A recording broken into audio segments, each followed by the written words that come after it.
Sebelum melanjutkan, jangan lupa subscribe dulu, terima kasih. Bab 280 Raja Iblis, Singa Emas. Mendengar ini, Jiang Chen dan Han Yan saling bertukar pandang. Tidak heran kalau penguasa Blissful Manor bisa menempati pulau terkemuka di tengah lautan, dia ternyata adalah Raja Iblis Lautan. Han Yan akhirnya mengerti. Blissful Manor mengadakan pameran dagang besar setiap tahun, ini adalah acara yang sangat besar. Banyak pejuang hebat dari berbagai kekuatan di benua ini akan berpartisipasi. Selain itu, banyak pembudidaya nakal dan Raja Iblis Lautan juga akan datang ke acara tersebut, terutama karena pameran dagang seperti ini sangat langka.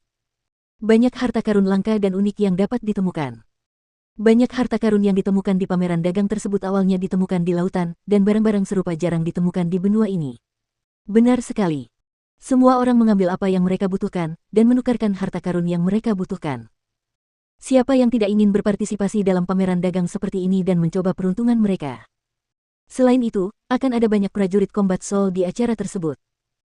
Tentu saja, bahkan kekuatan besar seperti klan Sangguan dan Sekte Pedang Myriad akan mengirim seseorang ke sana, dan mungkin ada seseorang dari Istana Bela Diri dan Dinasti Saint Bela Diri. Kudengar bahwa setiap orang yang ingin memasuki Pulau Bahagia dan berpartisipasi dalam pameran dagang harus membayar biaya tertentu. Selain semuanya, biaya itu saja sudah merupakan kekayaan yang sangat besar bagi pemiliknya. Ini benar-benar membuatku iri. Semua yang dikatakan oleh orang-orang di depan jelas-jelas adalah Jiang Chen dan Han Yan. Hanya dari percakapan singkat ini saja, Jiang Chen telah memperoleh pemahaman dasar tentang Pulau Bahagia. Itu juga memberinya sedikit harapan untuk menemukan air suci 9 matahari, yang merupakan target utamanya untuk perjalanannya ke laut. Selama beberapa hari berikutnya, semakin banyak prajurit terlihat terbang menuju Pulau Bahagia. Kebanyakan dari mereka berasal dari 28 provinsi yang berbeda di benua timur, dan sisanya adalah beberapa pria aneh yang tinggal di lautan. Semua pria aneh ini mengenakan pakaian aneh, tetapi tidak ada dari mereka yang lemah. Mayoritas dari mereka adalah prajurit inti ilahi, dan sisanya adalah prajurit inti surgawi. Semua orang ini menuju ke arah yang sama untuk satu tujuan, pameran dagang. Ombak laut bergemuruh, gelombang demi gelombang, dan sesekali terdengar raungan marah dari para penguasa iblis. Ketika para iblis yang membuat masalah di lautan merasakan aura kuat di atas permukaan laut, mereka segera bersembunyi di bawah permukaan laut, tidak berani menunjukkan kepala mereka. Rombongan itu melewati banyak pulau di sepanjang perjalanan mereka. Beberapa pulau memiliki pemandangan yang indah, dan tampak seperti surga di atas lautan. Tentu saja, sebagian besar pulau hanyalah pulau terpencil di mana tidak ada apapun kecuali bebatuan yang dapat ditemukan.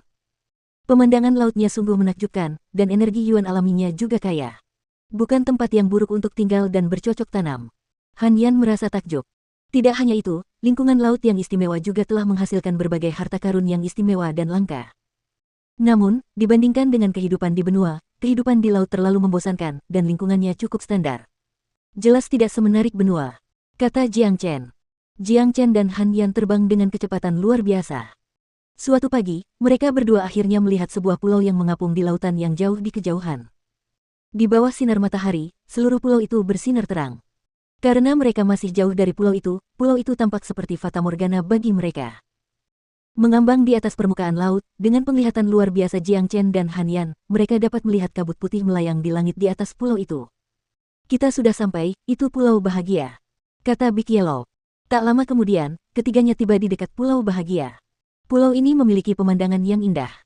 Jiang Chen dapat melihat seluruh pulau dari tempatnya berdiri.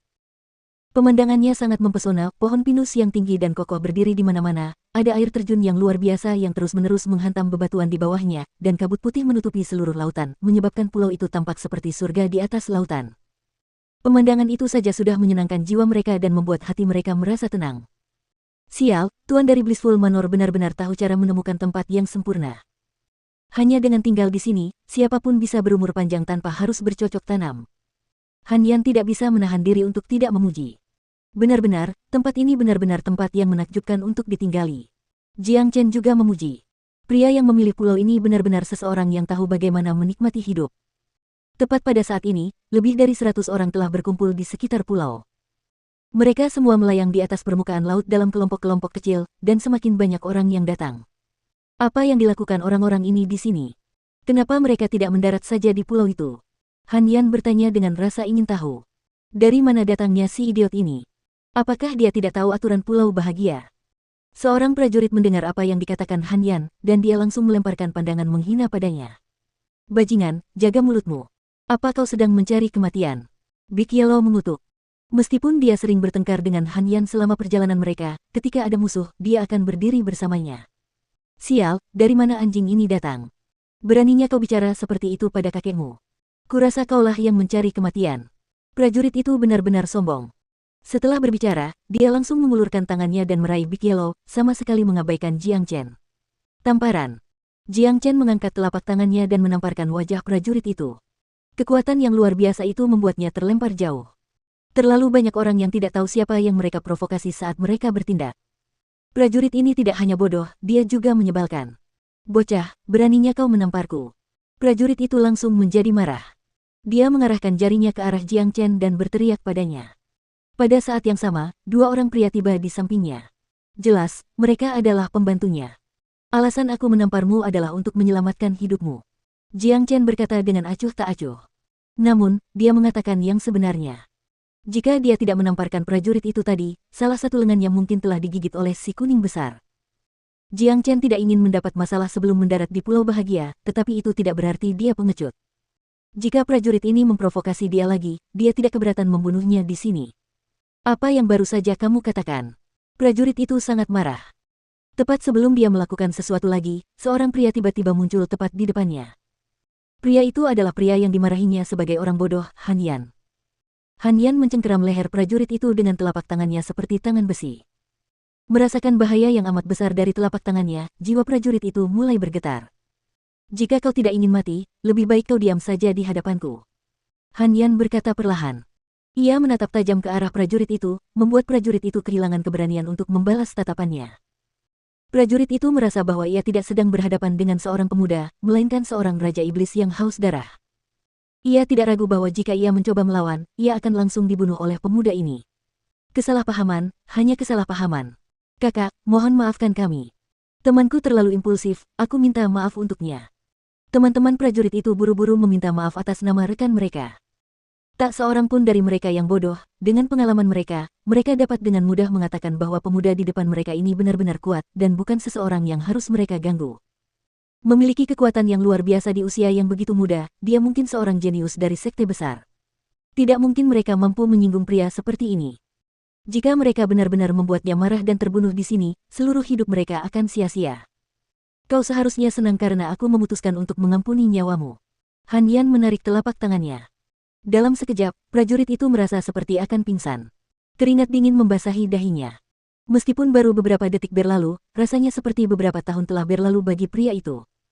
Aura yang keluar dari tubuh pemuda itu menyebabkan jiwanya bergetar. Saya kira kalian berdua tuan muda baru pertama kali ke sini.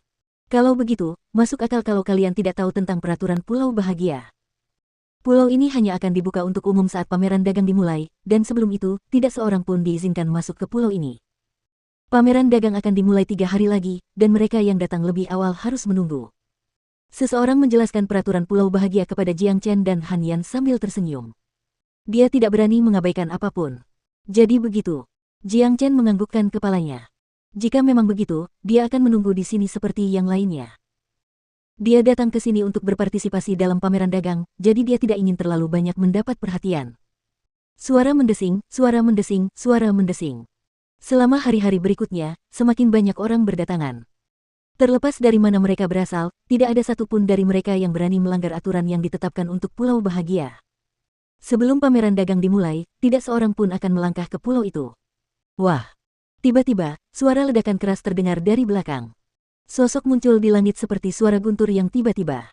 Ketika semua orang menatap sumber suara seperti kilat itu, mereka dapat melihat bahwa itu sebenarnya sosok yang sangat agung.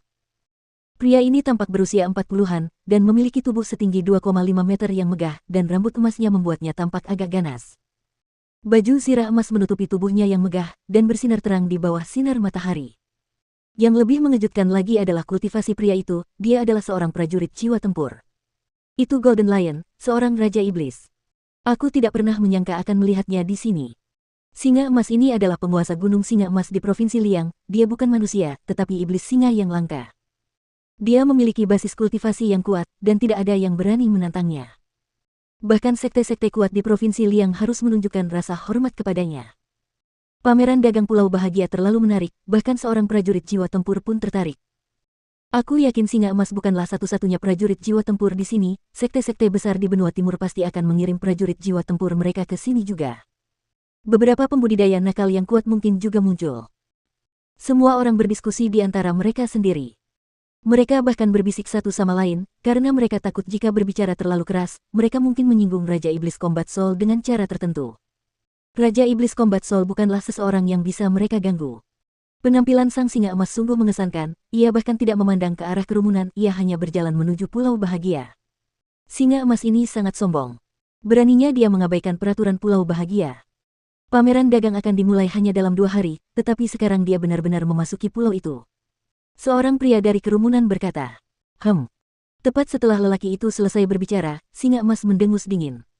Tanpa menoleh, singa emas dengan santai mengulurkan tangannya dan mencengkeram prajurit itu seperti mencengkeram seekor ayam. Tidak peduli seberapa keras prajurit itu berjuang, dia tidak bisa lepas dari cengkeraman singa emas. Tidak ada aturan yang berlaku untukku, singa emas. Singa emas sangat kejam. Tanpa ragu, ia membunuh prajurit itu dan membuang jasadnya ke laut. Setelah itu, ia melanjutkan perjalanan menuju pulau itu. Sungguh malang. Jika dia tidak tahu aturan Pulau Bahagia, mengapa dia tidak tutup mulut saja? Seorang Raja Iblis jiwa tempur sangat brutal, hidupnya terbuang sia-sia karena menyinggungnya. Benar. Aturan menunggu tidak berlaku bagi para pejuang jiwa tempur, mereka dapat memasuki Blissful Manor kapanpun mereka mau. Tidak hanya itu, Tuan Tanah akan menyambut mereka secara pribadi. Kita tidak bisa membandingkan diri kita dengan mereka. Banyak orang menggelengkan kepala dan mendesah. Kematian prajurit itu tidak dianggap adil. Pendekatan seorang Raja Iblis Combat Soul sangat kejam, dan tidak seorang pun boleh menantang martabat mereka.